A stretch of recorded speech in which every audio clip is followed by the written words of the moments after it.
ಪಾನಿಪುರಿ ಮಾಡ್ತಾ ಇದ್ದೀನಿ. ಬನ್ನಿ ನೋಡೋಣ ಹೇಗೆ ಮಾಡೋದು ಅಂತ. ನಾನು ಅರ್ಧ ಕಪ್ ಅಷ್ಟು ಉಪ್ಪಿಟ್ಟು ರವೆ ತಗೊಂಡಿದ್ದೀನಿ ನೋಡಿ. ಅರ್ಧ ಕಪ್ಪು ಉಪ್ಪಿಟ್ಟು ರವೆ ತಗೊಂಡಿದ್ದೀನಿ. ಅದೊಂದು ಬೌಲ್ಗೆ ಹಾಕ್ಕೊಳ್ತಾ ಇದ್ದೀನಿ.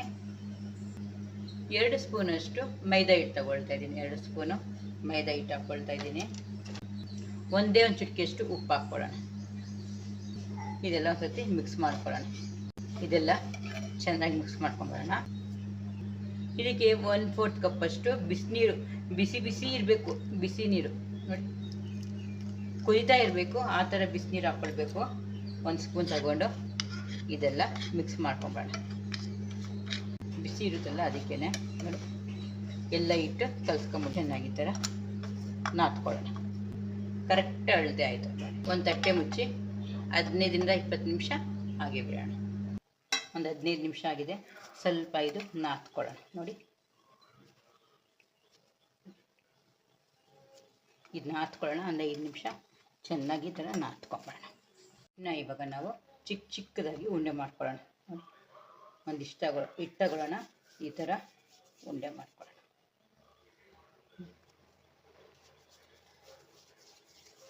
ಈ ಥರನೇ ಎಲ್ಲ ಮಾಡ್ಕೋಬೇಕು.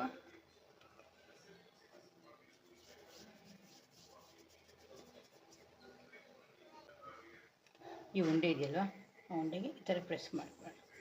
ನಾವೇನು ಉಂಡೆ ಕಟ್ಟಿದ್ವಲ್ಲ, ಇಷ್ಟೆಷ್ಟು ಮೈದಾ ಹಿಟ್ಟು ತಗೊಂಡು ಸ್ವಲ್ಪ ಎಲ್ಲ ಈ ಥರ ಸ್ಪ್ರಿಂಕಲ್ ಮಾಡಿಕೊಂಡು ಅಂಟ್ಕೊಳ್ಳಲ್ಲ ಅಂತ ಅಷ್ಟೇ ಈ ಥರ ಮಾಡ್ಕೊಬೇಕು. ಒಂದು ಉಂಡೆ ತಗೋಬೇಕು, ತಿರ್ಗಾ ಪ್ಲೇಟ್ ಮುಚ್ಚಿಬಿಡ್ಬೇಕು. ಇಲ್ಲಾಂದರೆ ಹಿಟ್ಟು ಆರೋಗ್ಬಿಡುತ್ತೆ. ಒಂದು ಹಿಟ್ಟು ತಗೊಂಡು ನಾವು ಈ ಥರ ಉದ್ದಕ್ಕೂ ಲಟ್ಟಿಸ್ಕೋಬೋದು, ರೌಂಡಾಗಿ ಕೂಡ ಲಟ್ಟಿಸ್ಕೋಬೋದು ನೋಡಿ. ಈ ಥರ ಲಟ್ಟಿಸ್ಕೊಂಡು ಒಂದು ಪ್ಲೇಟಿಗೆ ಹಿಂಗೆ ಇಟ್ಕೊಳ್ತಾ ಬರಬೇಕು.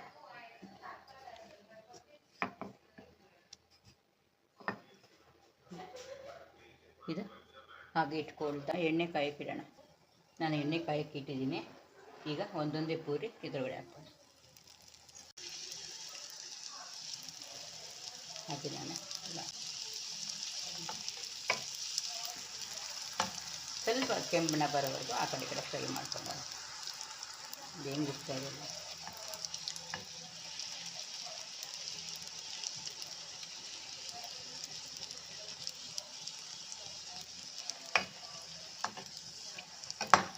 ಪೂರಿ ಎಲ್ಲ ಸುಟ್ಕೊಂಡಿದ್ದೀನಿ. ಸ್ವಲ್ಪ ತಣ್ಣಗಾಗಬೇಕಿತ್ತು. ಇದನ್ನು ಪಾನಿಪುರಿ ರೆಡಿ ಆಯಿತು. ಬೇಕಂದರೆ